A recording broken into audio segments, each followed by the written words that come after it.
Muy bien, mis hermanos, nuevamente, muy buenos días, bendiciones para todos ustedes, mis hermanos. Quiero invitarlos a que vayamos en nuestras Biblias, por favor, a Segunda de Timoteo, que es el texto que nuestro hermano Freddy leyó hace un momento, Segunda de Timoteo, capítulo 1, y estaremos meditando en el versículo 6 hasta el versículo 14. Vayamos, por favor, a la palabra del Señor. ¿Estamos allí? Amén. Muy bien.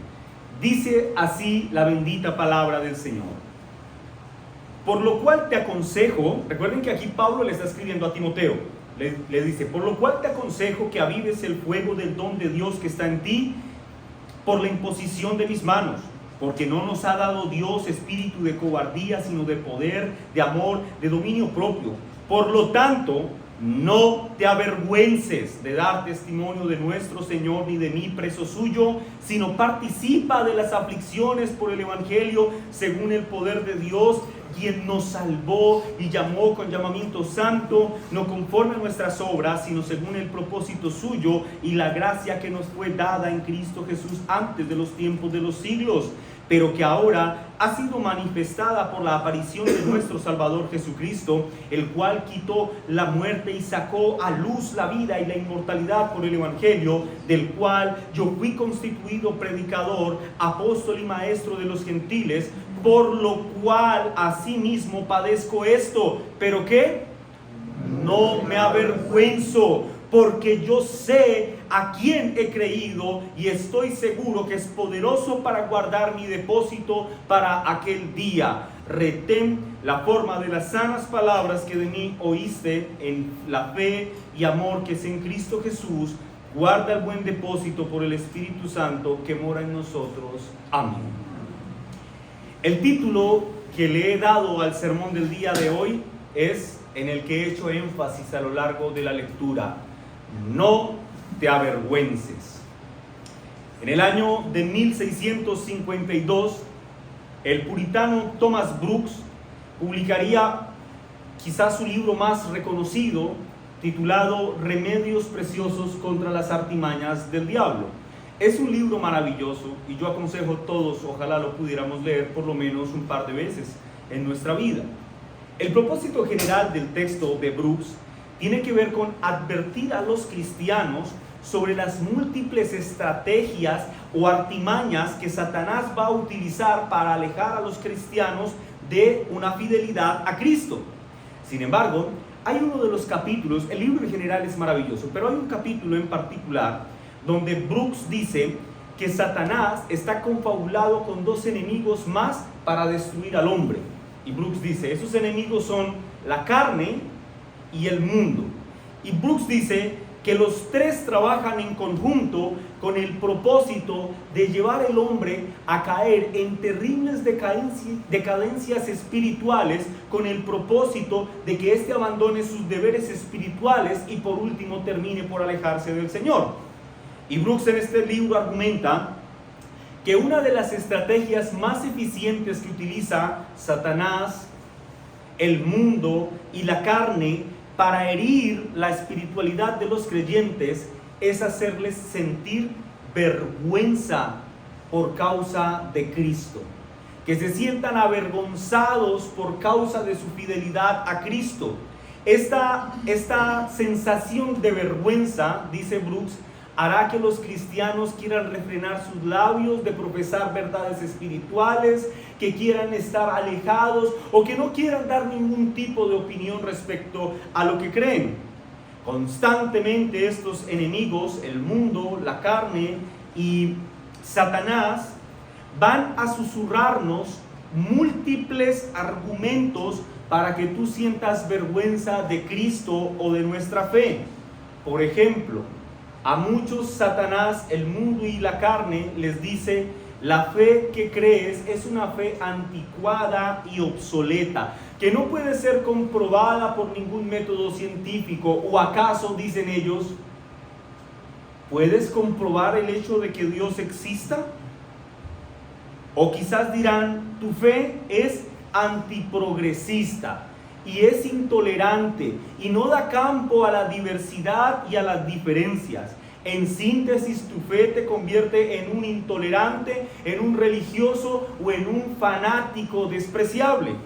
Y todas estas estratagemas, lamentablemente, terminan por herir a muchos hombres que con el propósito de encajar en sus círculos sociales o familiares y para no parecer descontextualizados o muy anticuados o para evitar la confrontación, terminan por cerrar sus labios y aunque de forma no explícita, muchas veces de forma así implícita o muy sosegada, terminan por avergonzarse de su fe en Cristo. Pueda que explícitamente no digan, yo no creo en Cristo, como lo hiciera Pedro en su negación cuando dijo que no le conocía. Pero en la mayoría de casos ocurre que por causa de la vergüenza que sienten a causa de sus convicciones espirituales, terminan por diluir el carácter firme que las Escrituras nos muestran de un Cristo Salvador, pero que también es Señor. Y entonces dicen, bueno, yo sí voy a la iglesia, pero no es para tanto, yo puedo darme este permiso o aquel otro permiso. En este texto que acabamos de leer, mis hermanos, de segunda de Timoteo, el apóstol Pablo está escribiéndole a Timoteo y está exhortando y motivando a este joven pastor a una cosa esencial, a que no se avergüence de Cristo. En otras palabras, el apóstol Pablo, siendo consciente de las grandísimas dificultades que Timoteo tendría que enfrentar a lo largo de su vida cristiana, como fue el caso del mismo Pablo que tuvo que enfrentar cientos de dificultades, Pablo lo sabe, entonces Pablo le pide a Timoteo la antítesis del avergonzamiento, ¿cuál sería? Valentía.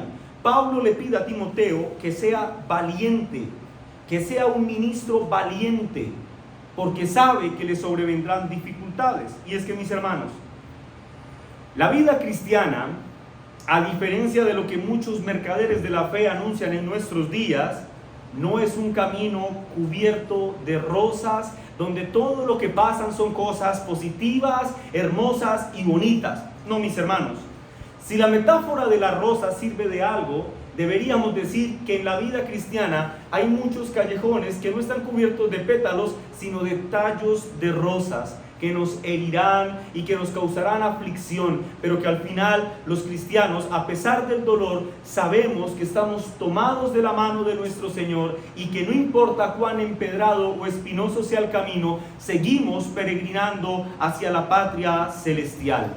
Lo que quiero señalar es que los cristianos, mis hermanos amados, ciertamente por definición bíblica como creyentes, fuimos llamados a experimentar ciertas y necesarias dosis de dolor a lo largo de nuestra vida, pero mientras experimentamos esas seguras y necesarias dosis de dolor, al mismo tiempo caminamos con la esperanza de que un día seremos recibidos en la patria celestial. Piensen, por ejemplo, en la vida del prerreformador, que se le conocía también como el preludio de la Reforma, que hablaba de reforma 100 años antes de la Reforma, Jan Hus, ¿lo han escuchado? O Juan Hus. Bueno, por causa de la firmeza de Hus y por causa de la fidelidad a Cristo que hubo en este hombre, tuvo que pagar el precio más alto que quizá un hombre deba pagar por seguir a Cristo, y fue morir quemado en una hoguera, perder su propia vida. En el año de 1415, Hus fue arrestado, condenado y sentenciado a la hoguera en tiempo récord. ¿Cuál fue el delito que cometió Hus? Predicar fielmente el Evangelio y denunciar los abusos del clero. Mientras las llamas consumían el cuerpo de este precioso hermano en la fe, a quien algunos titularon o dieron el rótulo también años después como el lucero de la Reforma, Hus, mientras se quemaba en la hoguera, citó el Salmo 25 a modo de oración y dijo: Dios mío, en ti confío, no sea yo avergonzado, no se alegren mis enemigos. Noten esto, hermanos, mientras Hus era quemado en la hoguera, no tenía miedo a morir. La muerte estaba viéndolo a los ojos, pero esto no lo intimidó. No lo intimidó tanto como la posibilidad de pensar en que podría avergonzarse de su maestro. Como lo mencioné hace un momento, mis hermanos, el tema que Pablo está tocando en esta segunda sección de la epístola, de la segunda carta a Timoteo, es que Timoteo no se avergüence de Cristo, y en un sentido general, este también es el mensaje para nosotros, creyente: no te avergüences de Jesucristo. Tienes que vivir una vida que dé un valiente testimonio, sin complejos. Tienes que estar dispuesto a obedecer a Cristo sin importar el costo o las consecuencias. Eso significa no avergonzarse de Cristo. Lo que Pablo hace entonces, mis hermanos, en esta exhortación es exigirle a Timoteo y a nosotros, a ustedes y a mí, que generemos un fuerte compromiso con Cristo. Un compromiso en el que con firmeza podamos decir en nuestro corazón: no me importa qué piense o qué haga el mundo en contra de mí. Yo solo sé que mi compromiso es el de seguir los designios de aquel por quien existen todas las cosas, y lo haré sin importar cualesquiera sean las consecuencias. Me determinaré a vivir firmemente para la gloria de aquel que me salvó. En estos 9 versículos que acabamos de leer, mis hermanos, podríamos decirlo que lo que Pablo hace es constituir un llamado a la iglesia de Cristo a que tenga un compromiso incondicional y decidido a proclamar a Cristo en medio de un mundo caído, sin importar los peligros o las dificultades que se tengan que enfrentar. Pero antes de avanzar, mis hermanos, en lo que el texto de forma esencial o más particularmente dice, es importante que reflexionemos un poco en el porqué de Pablo tendría que hacerle esta exhortación a Timoteo. Es decir, ¿por qué Pablo le pediría a un pastor de una iglesia que no se avergüence del evangelio? La respuesta, mis hermanos, como lo vimos en el sermón anterior, nos la provee el contexto. Recuerden que los tiempos en los que Pablo escribe esta carta no eran tiempos especialmente buenos. Pablo, ¿en dónde estaba? ¿Lo recuerdan? Preso en un calabozo romano y a punto de ser ejecutado. Es probable, mis hermanos, que la suma de las dificultades que tenía que enfrentar Pablo y de las cuales Timoteo estaba enterado y por las cuales, recuerden, estaba entristecido, ¿lo recuerdan en el sermón anterior? Bueno, es probable que todo esto, mis hermanos, hubiese vuelto a este pastor quizá un hombre temeroso o apático a su ministerio por causa de estas dificultades.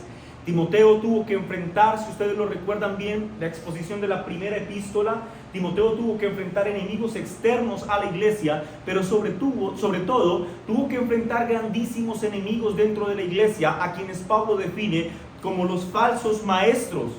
Y Pablo, siendo el padre espiritual de Timoteo y consciente de las debilidades de su hijo en la fe, lo que hace es escribirle estas palabras para que el corazón de este joven hijo ministro en la fe cobre nuevamente vigor y vuelva a arder el fuego del deseo y el anhelo por servir a Cristo como lo hubo en un principio. Si ustedes lo piensan bien, mis hermanos, este llamado a no avergonzarse o a ser valientes es un asunto de mucha importancia. Y digo que es de mucha importancia, iglesia amada, pues quienes se niegan a proclamar abiertamente a Jesucristo como su Señor y como su Salvador, quienes se niegan a proclamar a Cristo con valentía en medio de este mundo caído, realmente están dando evidencias de que lo más seguro es que no le pertenecen a Cristo, sin importar cuántas veces afirmen que realmente son cristianos. ¿Y por qué dices eso, pastor? Bueno, porque el Señor dice: el que me niegue delante de los hombres, yo le negaré delante de mi Padre en los cielos. Hermanos, yo deseo que a través de nuestra meditación y estudio de este texto, todos los presentes podamos entender algo. Ser discípulos de Cristo es algo maravilloso, pero es algo sumamente costoso y debemos estar dispuestos a pagar el precio que se deba pagar. El mismo Señor Jesucristo, hablando del costo que implicaba seguirle, en Mateo capítulo 37 y 39 dijo: el que ama a padre o madre más que a mí, no es digno de mí. El que ama a hijo o hija más que a mí, no es digno de mí. Y noten esto, y el que no toma su cruz y sigue en pos de mí, no es digno de mí. El que haya su vida, la perderá. Y el que pierde su vida por causa de mí, la hallará. Hermanos, el cristianismo, por definición, es un llamado radical a declararnos en profunda amistad con Cristo, al mismo tiempo que nos declaramos en profunda enemistad contra el mundo. Y las dos cosas traerán consecuencias. Ser amigo de Cristo, ser su hermano por medio de la fe e hijo del Dios Padre trae consecuencias preciosas. Viviremos eternamente con Él en la eternidad. Y así será para siempre, esto no va a cambiar. Pero el declararnos enemigos del mundo también traerá consecuencias. Su rechazo, su menosprecio, su burla, su persecución es algo con lo que debemos contar. Y tú tienes que estar muy enterado de esto, mi hermano, si es que no quieres caer herido en medio del campo de batalla. A un incrédulo, les pregunto, ¿le es natural sentirse orgulloso de Cristo? Desde luego que no. Al incrédulo, la naturaleza de su incredulidad le impide sentir algo positivo hacia Cristo, más que sencillas expresiones, de algunos casos hipócritas y veladas de buenas palabras, pero no más que eso. Pero el incrédulo, por definición, siente rechazo por su naturaleza pecaminosa y vergüenza hacia Cristo. Por consiguiente, lo que Pablo quiere hacer en esta prevención o en esta exhortación que ha hecho en estos versículos es prevenir a Timoteo y a nosotros de que no actuemos como los incrédulos que se avergüenzan de Cristo. La vergüenza hacia Cristo, mis hermanos, es una marca distintiva de un alma incrédula. Y lo que Pablo está diciendo es que dicha marca nunca debería estar caracterizando la vida de un verdadero cristiano. El incrédulo rechaza el evangelio y cobardemente, aunque se haya sembrado la semilla de la esperanza en él y quizás se haya aferrado a ella durante algún tiempo, después la abandona por causa de su cobardía, por causa de su incredulidad. Pero no así con la iglesia de Cristo.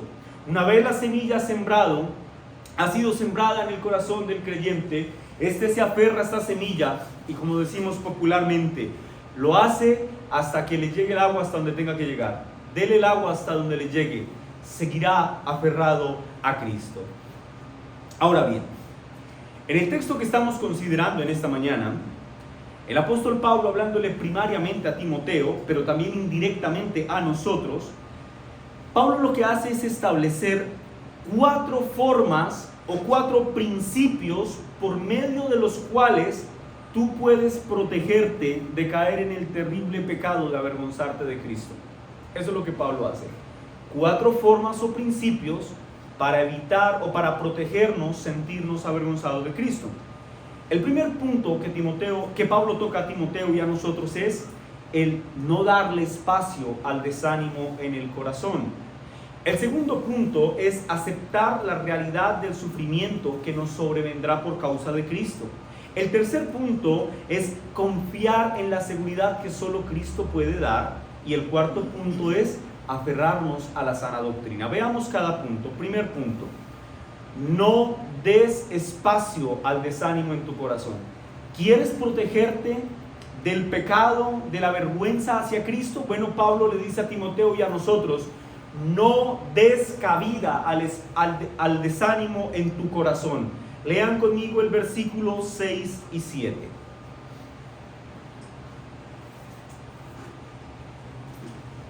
Dice la bendita palabra del Señor: por lo cual te aconsejo que avives el fuego del don de Dios que está en ti por la imposición de mis manos.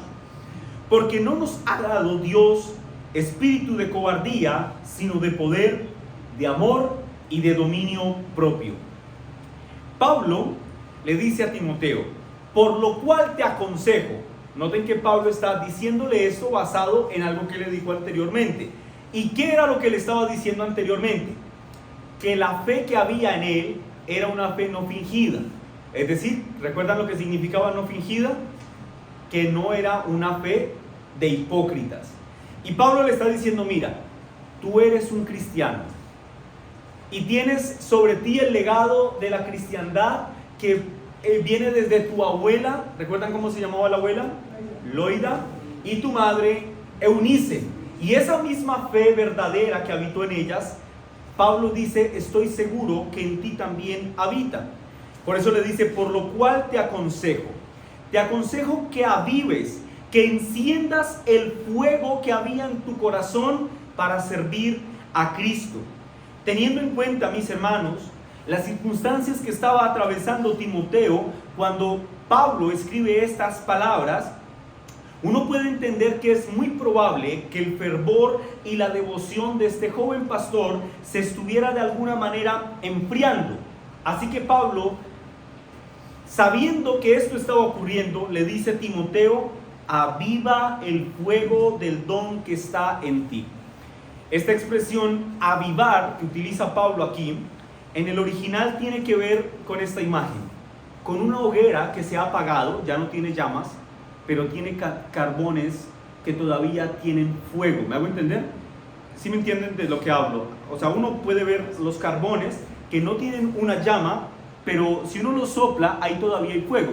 Esa expresión avivar tiene que ver con el atizar nuevamente esos carbones, con soplarlos, con hacer que el fuego que está ahí contenido, que no se ha extinto, vuelva a resurgir y cobre intensidad. En otras palabras, Timoteo en esta exhortación tenía que entender que debía pasar de un estado de debilidad, de debilitamiento espiritual, a la intensidad espiritual en Cristo. Noten esto, la llama estaba allí, no se había apagado, es decir, Timoteo no era un incrédulo. El fuego estaba allí, pero estaba debilitado. Había una preexistencia del fuego o del don de Dios en Timoteo, pero estaba minimizándose. Y por eso Pablo lo exhorta a que de alguna forma Timoteo entierre su propia voluntad, a que deje sus temores a un lado y traiga a su mente aquel momento en el que Dios lo llamó al ministerio. Por eso le dice, recuerda el momento en el que yo impuse mis manos sobre ti para ordenarte al ministerio. Y que por ese recuerdo de cuando fue ordenado como pastor al ministerio, se avive el fuego por servirle con pasión a Cristo y con intensidad como lo hubo en aquel día. Y con el propósito de reforzar esta amonestación, para no darle espacio al desánimo en el corazón y para avivar el fuego del don que había en él, para servirle a Cristo, el apóstol Pablo agrega estas palabras: porque no nos ha dado Dios espíritu de cobardía, sino de poder, de amor y de dominio propio. En otras palabras, Pablo le recuerda a Timoteo y a nosotros en general que cualquier cosa que se haga para Cristo y para el beneficio de su iglesia, y que esta iniciativa que estemos por hacer para Cristo y para el beneficio de su iglesia se vea interrumpida por causa del temor, Pablo lo que quiere que Timoteo entienda es que dicho temor no puede provenir de Dios. Toda acción que se haga para la gloria de Cristo y el beneficio de su iglesia, si es interrumpida por el temor, Pablo dice, ese temor no puede provenir de Dios. ¿Por qué? Porque él afirma que Dios nos ha dado poder, amor y dominio propio, no espíritu de temor o cobardía. Ahora noten esto. Esos dones de los que Pablo habla, poder, amor y dominio propio, no son naturales al hombre. Es decir, nosotros no somos productores de poder, nosotros no somos productores de amor y mucho menos de dominio propio. Pero Pablo está diciendo algo maravilloso, hermanos, esto es extraordinario. Pablo está diciendo que los cristianos sí poseen estos tres dones. En un sentido, podemos decir que todo cristiano tiene poder dado por Cristo para ser eficaz en el servicio a Cristo. Podemos también decir que todo cristiano ha sido dotado con el don del amor para tener una actitud correcta hacia Cristo y hacia los demás. Y también todo cristiano ha sido dotado con el don del dominio propio para enfocar su vida a hacer todo aquello que es de acuerdo a la voluntad de Cristo. Y esas razones, mis hermanos, saber que hemos sido capacitados por Cristo para vivir una vida que le agrade a Él, esas razones son razones más que suficientes para no dar cabida al desánimo en el corazón. El creyente que le da cabida al desánimo en su corazón tendrá que sentarse a ver cómo su testimonio se manchará con el horrible pecado de avergonzarse de Cristo. Ese es el primer punto. Segundo punto, si quieres cuidarte de avergonzarte de Cristo, Pablo dice que los creyentes entonces deben, este es el punto, aceptar la realidad del sufrimiento que nos sobrevendrá por causa de Cristo. Sí, mis hermanos, seguir a Cristo implica que sufriremos. Versículo 8 al 11.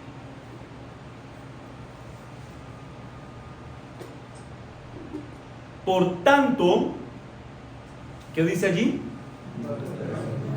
No te avergüences de dar testimonio de nuestro Señor ni de mí. Es decir, teniendo en cuenta que Dios nos da tantas bendiciones, no tiene motivo de que avergonzarte. Pero luego dice algo impresionante. De Él dice algo impresionante. ¿Qué dice de Él? Preso suyo. Y agrega, sino participa de las aflicciones por el Evangelio, según el poder de Dios, quien nos salvó y llamó con llamamiento santo, no conforme a nuestras obras, sino según el propósito suyo y la gracia que nos fue dada en Cristo Jesús antes de los tiempos de los siglos, pero que ahora ha sido manifestada por la aparición de nuestro Salvador Jesucristo, el cual quitó la muerte y sacó a luz la vida y la inmortalidad por el Evangelio, del cual yo fui constituido predicador, apóstol y maestro de los gentiles. El punto de Pablo es este, mis hermanos, en estos 4 versículos. Los cristianos tienen que aprender que debemos ser fieles a Cristo y aceptar las consecuencias de dicha fidelidad. Se lo dije hace un momento, ser fiel a Cristo trae consecuencias, pero ser fiel a Cristo implica que estoy en enemistad con el mundo, y eso también traerá algunas consecuencias. El apóstol Pablo le aconseja a Timoteo de alguna forma a que se vaya mentalizando. Prepárese para lo que le va a venir. Timoteo y nosotros, mis hermanos, debemos tener por cierto que seguir a Cristo implica que recibiremos el rechazo, la enemistad, la burla, el desprecio o los malos entendidos del mundo hacia nosotros. Por eso el apóstol Pablo inicia diciendo, por tanto, haciendo referencia a los dones que Dios le había dado y por los que había mandado que se avivara el fuego del don que había en el corazón de él. Esencialmente Pablo le está diciendo a Timoteo que a la luz de todas las bendiciones espirituales que ha recibido de Cristo, Timoteo y nosotros no tenemos ni una sola razón válida para sentirnos avergonzados de Cristo ni de él, del apóstol Pablo. No existe, dice Pablo, no hay una razón por la que tú deberías avergonzarte de Cristo ni de mí. Y agrega, que soy preso suyo. Y escuchen esto, hermanos. Es como si Pablo dijera, Timoteo, no te avergüences de mencionar el nombre de Cristo. Tampoco te avergüences de que se te relacione conmigo y de que somos compañeros del ministerio. ¿Y por qué digo esto? Porque si volvemos al contexto circunstancial bajo el cual se escribieron estas palabras, nosotros entenderemos que por aquellos días no es que fuera muy glamuroso ser llamado cristiano. En nuestros días, honestamente, no es así.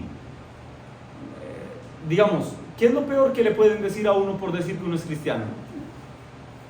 No es tan grave, pero lo peor que puede pasar es una burla, un susurro o un menosprecio.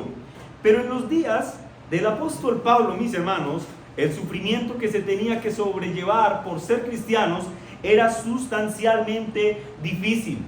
No era solamente que se les criticara o que se burlaran de ellos.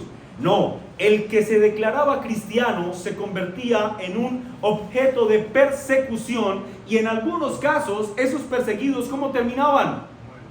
Muertos. Así que estar vinculado con Cristo y estar vinculado con Pablo, quien era un proclamador fiel de Cristo, que estaba preso en esos momentos por Cristo, pues no era algo que fuera muy digamos, positivo para la vida social de ninguna persona. Pero yo quiero que noten algo acá, mis hermanos. Acá hay algo que me parece hermoso. Pablo está preso en Roma. Y Pablo le dice a Timoteo: no te avergüences de Cristo, ni te avergüences de mí. Y miren la actitud de un cristiano. Pablo no dice: no te avergüences de mí, a pesar de que estos romanos me tienen acá, en este calabozo frío, húmedo, en este calabozo en el que cuando la temperatura sube puede llegar a los 47 y 48 grados centígrados, en este calabozo en donde estoy atado a un cepo, en donde no tengo comida, en donde tengo que compartir prisión con delincuentes terribles que han hecho males horripilantes e indecibles. Mira, a pesar de todo eso, no te avergüences de mí. Pablo dice: no te avergüences del Señor ni de mí, preso suyo. Noten esto. Pablo no dice que sea preso de los romanos. ¿Quiénes tenían preso a Pablo? Los romanos. Pero Pablo dice que los romanos lo tienen preso. Pablo dice que él es preso de Cristo, mis hermanos, haciendo referencia a dos cosas. Uno, a que por causa de Cristo él se encuentra encarcelado. Y dos, a que por causa de la soberana y divina gracia de nuestro Señor, esto le ha sobrevenido.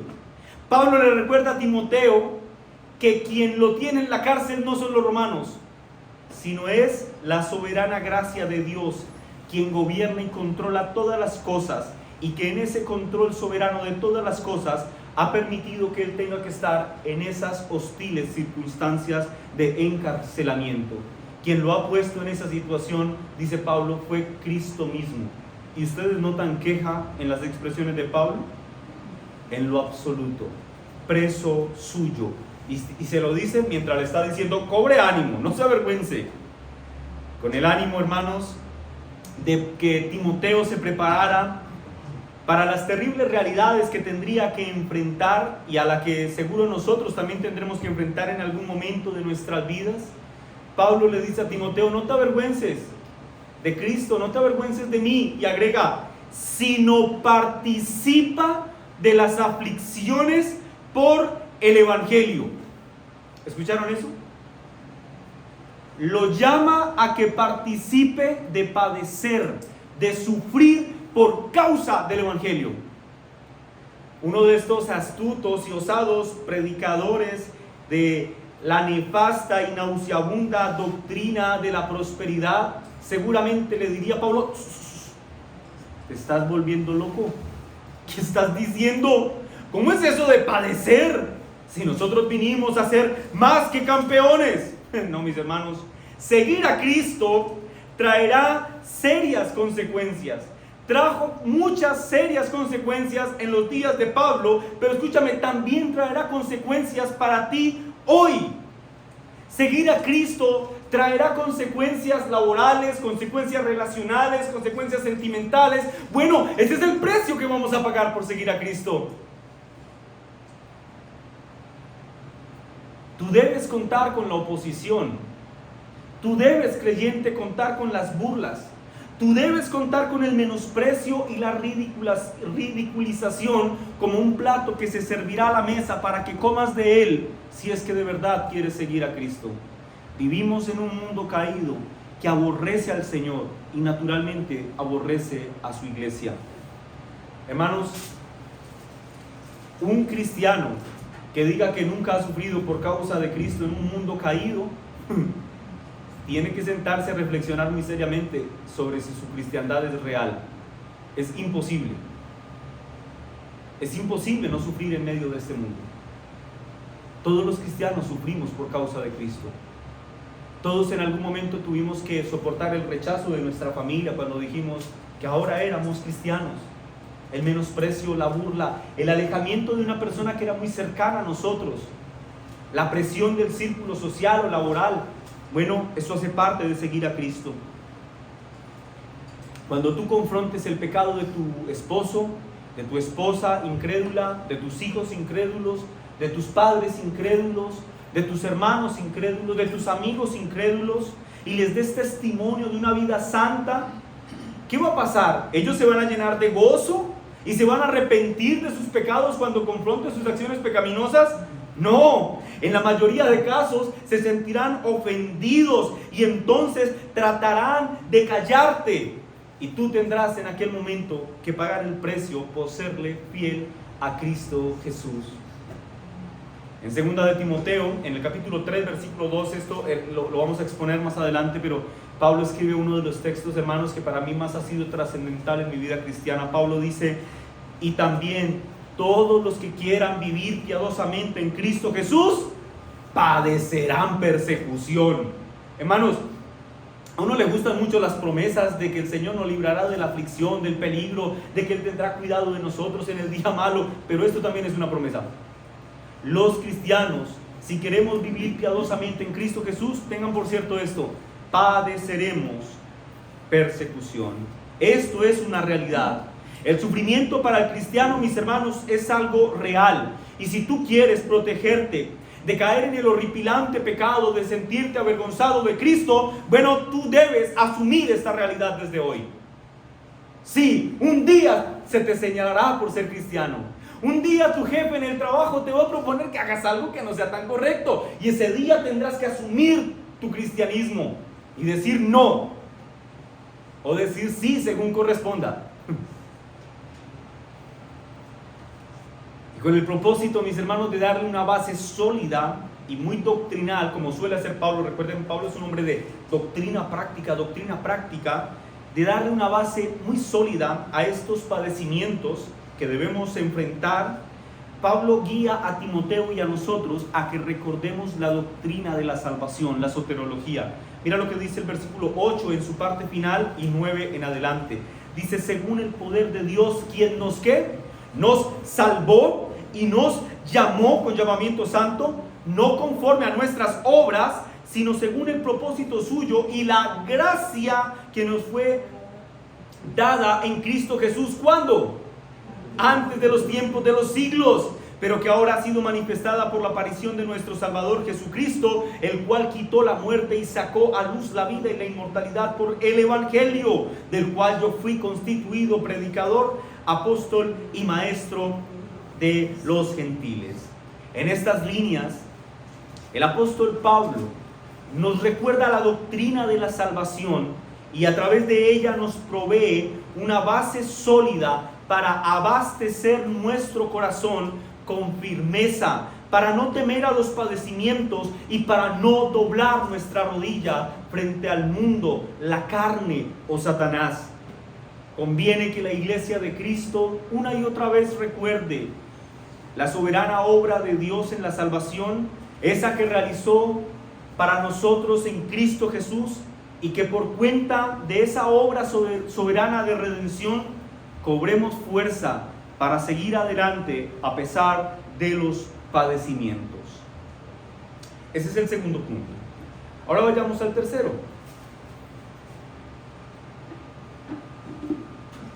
Si quieres proteger tu corazón de caer en el terrible pecado de sentirte avergonzado de Cristo, en el versículo 12, Pablo nos exhorta a confiar en la seguridad que solo Cristo puede darnos.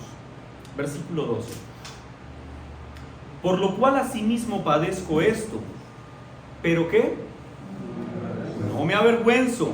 Y agrega estas expresiones, hermanos, que son maravillosas. Miren la seguridad de Pablo. Esta seguridad solo se la puede dar Cristo.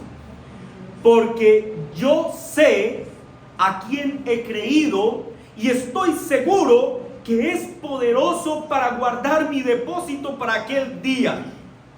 Mira, él dice: por lo cual asimismo padezco esto. ¿Qué es lo que está padeciendo Pablo? Lo que dijo en el versículo 8. ¿Y qué fue lo que dijo en el versículo 8? Que estaba encarcelado. Y bueno, y todo lo que implicaba este encarcelamiento. Es decir, Pablo está recordando aquí que por causa de Cristo él se encuentra encarcelado. Y lo que esencialmente está diciendo es que a pesar de estar en un calabozo romano y de todo lo que esto implicaba, que lo explicamos en el sermón anterior, a pesar de todos estos padecimientos que se derivan de la causa de Cristo, Pablo dice: a pesar de esto, no tengo una sola razón por la cual sentirme avergonzado de Cristo o pensar que Él me ha fallado en algún modo. No tengo ninguna sola razón. Por lo cual, asimismo padezco esto, pero no me avergüenzo de Cristo. Pablo está diciendo, no tengo una sola razón para creer que Cristo me ha fallado o me ha abandonado. ¿Ves la firmeza y la madurez que hay en el apóstol Pablo? Está preso. Es más, él sabe que va a morir. Él está esperando la ejecución para el punto en el que escribe estas palabras. Y aún así dice, no tengo una sola razón para creer que Cristo me ha abandonado. No tengo una sola razón para pensar que Cristo no está obrando a mi favor. Hermanos, la razón por la que Pablo se muestra tan seguro, y esto es impresionante, y por la cual él no se siente avergonzado o no piensa que Cristo le abandonó, es por lo que él mismo dice más adelante. Él dice, porque yo sé en quién he creído. Esta expresión saber, yo sé en quién he creído, esta expresión sé, del verbo saber, en el griego es una expresión que conlleva la idea de conocer algo no como superficial, sino más bien de ser experto.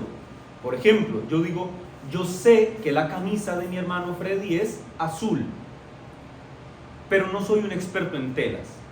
Si fuera un experto en telas, diría, su camisa es azul, hecha de este material, han utilizado tal hilo, es de la marca tal, este material lo preparan con esto y aquello, el proceso es de esta y esta forma. Eso es conocer a profundidad. Pablo dice, yo no solo tengo un conocimiento de Cristo, no. Yo sé quién es Él a nivel de profundidad. Y ese conocimiento íntimo y profundo de Cristo lo que hacen es producir en Él una profunda seguridad y confianza en que Cristo sigue haciendo y obrando todo para su beneficio.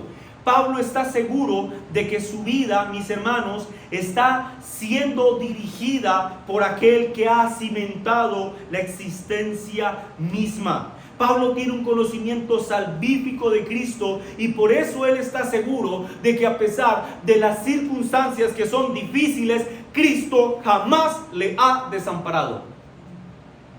Hermanos, y yo leía esto y uno de verdad se siente maravillado. ¿Tú has pasado por circunstancias difíciles? Estoy seguro que todos. ¿Y tú has experimentado la seguridad de saber que Cristo está obrando en medio de esas circunstancias? Hermanos, esto es una sensación inconmensurable. En otras palabras, el apóstol Pablo, después de pasar años de tentación, años de tribulación, de persecución, de dificultades, de dar buen testimonio delante de los hombres, Pablo dice, yo sé que Cristo ha obrado una y otra vez en mi vida y sé que en este momento sigue haciéndolo.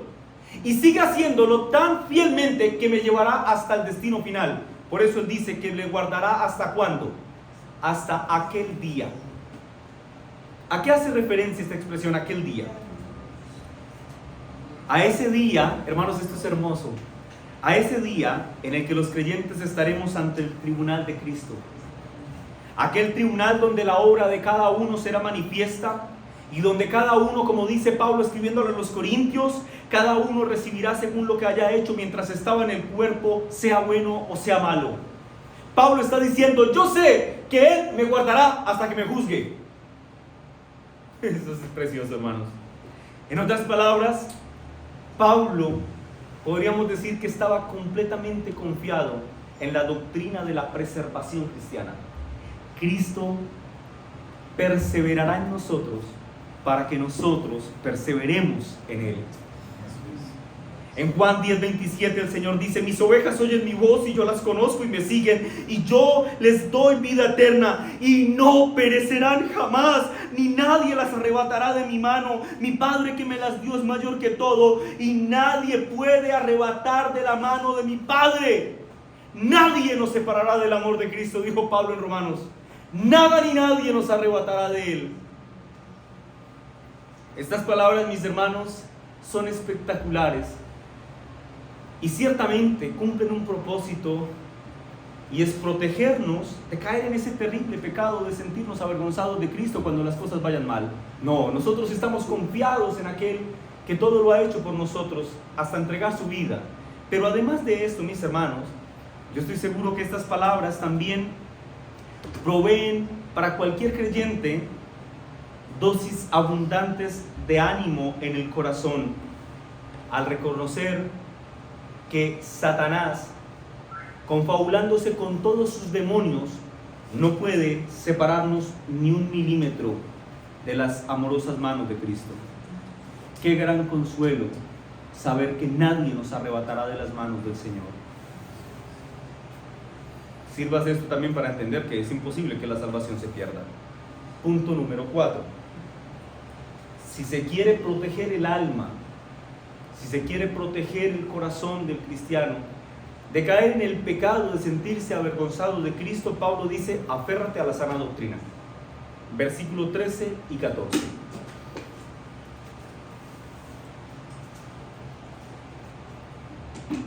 Esta expresión es clave en toda la segunda epístola a Timoteo. Él le dice: retén, aférrate, cógete duro, Timoteo. ¿De qué? Retén la forma de las sanas palabras que de mí oíste, en la fe y amor que es en Cristo Jesús. Guarda el buen depósito por el Espíritu Santo que mora en nosotros. Escúchame, hermano, si tú quieres proteger tu corazón de sentirte avergonzado de Cristo, tienes que tomar el camino de la diligencia. Y es que tienes que aferrarte a la doctrina bíblica. Escúchame esto. Todo lo que necesitamos para ser salvos y poner nuestra confianza en Cristo, ¿en dónde está? En las Sagradas Escrituras. Ahora, voy a decirlo así. Para ser salvos, ¿qué necesitamos? Tener fe en Cristo Jesús, ¿verdad? Pero, escuchen esto. Tener un entendimiento correcto de la palabra es un requisito esencial para serle fiel a Cristo. Me explico. Para ser salvo, solo se tiene que tener fe en Cristo Jesús. Pero para serle fiel a Cristo, se tiene que tener un entendimiento correcto de las Sagradas Escrituras. De lo contrario, no puede haber fidelidad a Cristo. Muchos confesos cristianos en nuestros días, y esto es una de las tragedias más terribles con las que la iglesia tiene que lidiar en nuestros tiempos, y es que no saben enfrentar sus dificultades cotidianas porque no tienen convicciones profundas en las cuales apoyarse. Son como grandes castillos de chocolate que parecen hermosos por fuera, pero cuando sale el sol de la adversidad se derriten al instante porque sus materiales de construcción son muy débiles. Lo que nos mantendrá sólidos y firmes, mis hermanos, es un conocimiento profundo de la bendita palabra de Dios. En una entrevista hecha al doctor y pastor John MacArthur se le preguntó sobre cómo él veía a la iglesia en nuestros días y sobre las dificultades de la iglesia contemporánea. Y MacArthur dice: lo particularmente trágico en la cantidad de escándalos que plagan el cristianismo evangélico actual es que tantas iglesias y también los individuos que las componen y que se dicen son cristianos se preocupan muy poco por la verdad bíblica y por las normas bíblicas para la vida, dice MacArthur. Y agrega: ellos, en el nombre del amor y del entendimiento y de que la iglesia esté en paz entre ella y con la sociedad, están dispuestos a aceptar casi cualquier teología o al menos no cuestionarla, sin importar cuán contraria sea esta teología a las Sagradas Escrituras. Lo que MacArthur aquí dice, mis hermanos, es una verdad trágica. Gran parte de la iglesia protestante en nuestros días carece de convicciones teológicas profundas. Anoche hablaba con un joven que me decía que él, desde que tiene memoria, ha ido a iglesias. Él dice: mis papás me han llevado, él dice, me llevaron a una que se llama Pentecostal, luego me están llevando a otra que se llama Testigos de Jehová, y hemos visitado muchos. Yo conozco muy bien de la Biblia también, me dice. Cruzamos un par de palabras Y este jovencito de verdad no tenía ni idea, pero ni idea de la verdad más esencial de las Escrituras, y es el Evangelio. Es probable que ni siquiera lo haya escuchado en toda su vida.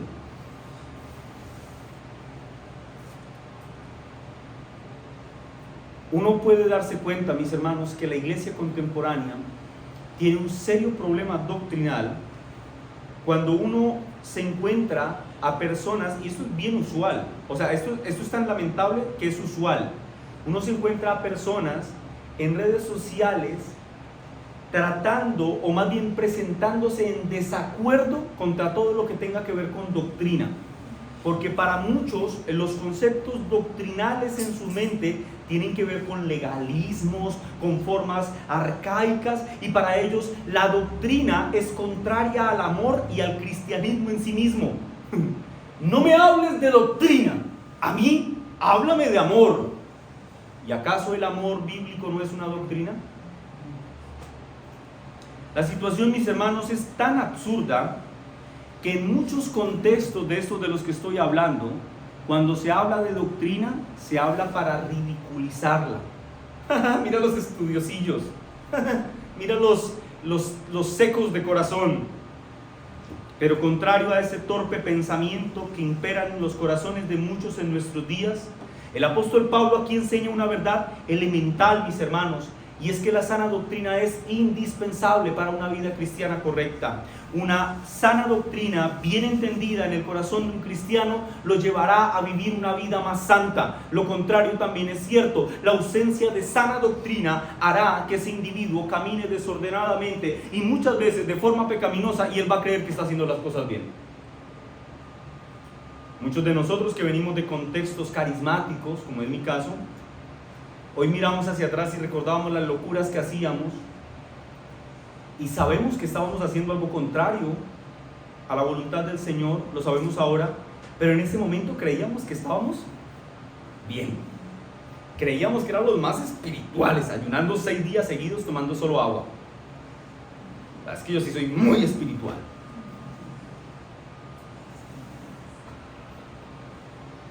Así pues, mis hermanos, Pablo le recuerda a Timoteo y a nosotros, a ustedes y a mí, que en las Sagradas Escrituras tenemos la verdad revelada de Dios y por lo tanto nosotros debemos estar unidos a ellas. Debemos retener la palabra de Dios. Debemos entender que en las Sagradas Escrituras, mis hermanos, tenemos la inspiración revelada y divinamente dada por Dios a nosotros. Y que dicha inspiración es verdad y por tanto es autoritativa, y entonces constituye la única regla de fe suficiente para gobernar nuestras vidas, y que todo lo necesario para nuestra salvación se encuentra en esa escritura, y también se encuentra todo lo necesario para ajustar nuestras vidas a la salvación que el Señor nos da.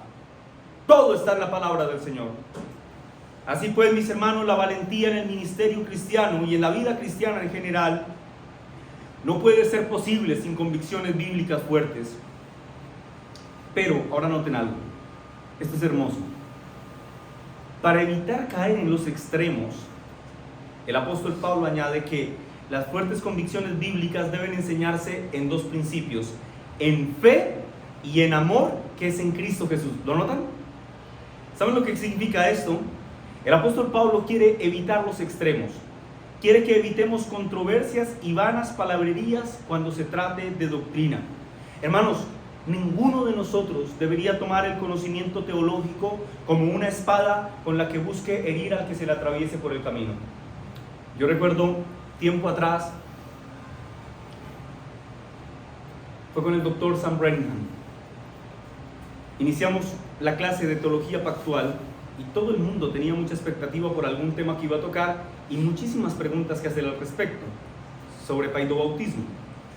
Y como él se dio cuenta que todo el mundo estaba en esa tónica, finalizando el primer bloque de clases dice: hermanos, quiero tomarme 20-25 minutos para hablar con ustedes de un tema importante. Vamos a acostarnos hoy un poco más tarde, pero ustedes tienen que escuchar esto. Y realmente se tomó casi 1 hora para decir: nunca tomen el conocimiento doctrinal como la espada que van a blandir para herir al que se les atraviese por el frente. Debemos cimentar, hermanos, nuestra confianza en Dios, basado sí en un conocimiento profundo de la doctrina, pero al mismo tiempo debemos tener una actitud correcta y bondadosa y llena de compasión por aquellos que no tienen este entendimiento. ¿Quiénes no tienen un entendimiento correcto de la doctrina? Bueno, los incrédulos, pero también aquellos creyentes que están aferrados a una fe incorrecta y que son muy inmaduros o que saben muy poquitos. Bueno, Pablo dice: con ellos sean compasivos, sean amorosos, sean misericordiosos.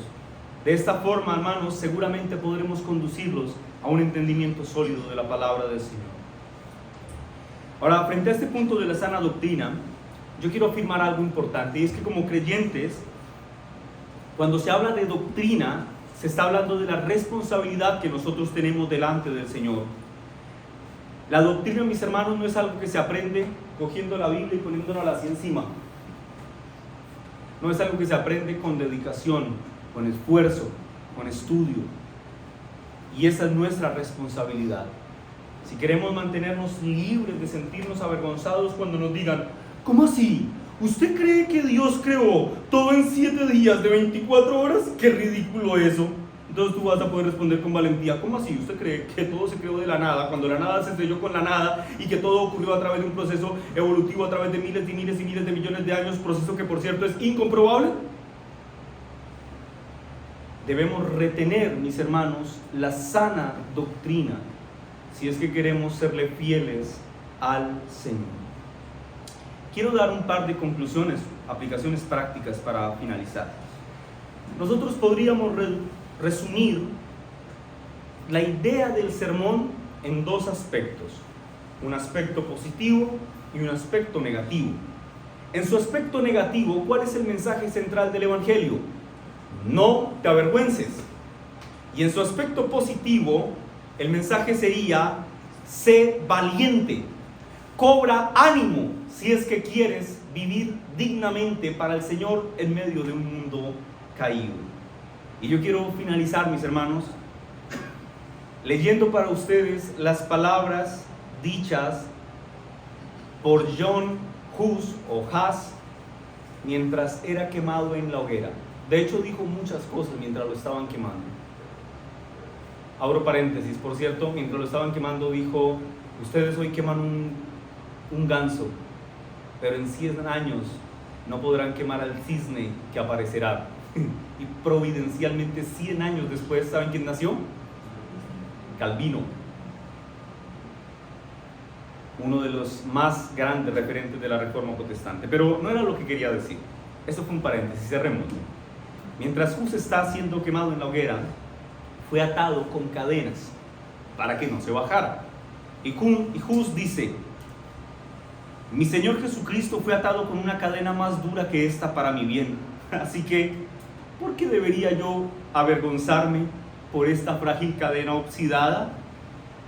Lo que enseñé con mis labios, dijo a fuerte voz, ahora lo sellaré con mi sangre. Que el Señor bendiga nuestros corazones, mis hermanos, y obre a través de su palabra para ayudarnos a vivir vidas santas que le glorifiquen en medio de este mundo caído. Amén. Vamos a orar, mis hermanos.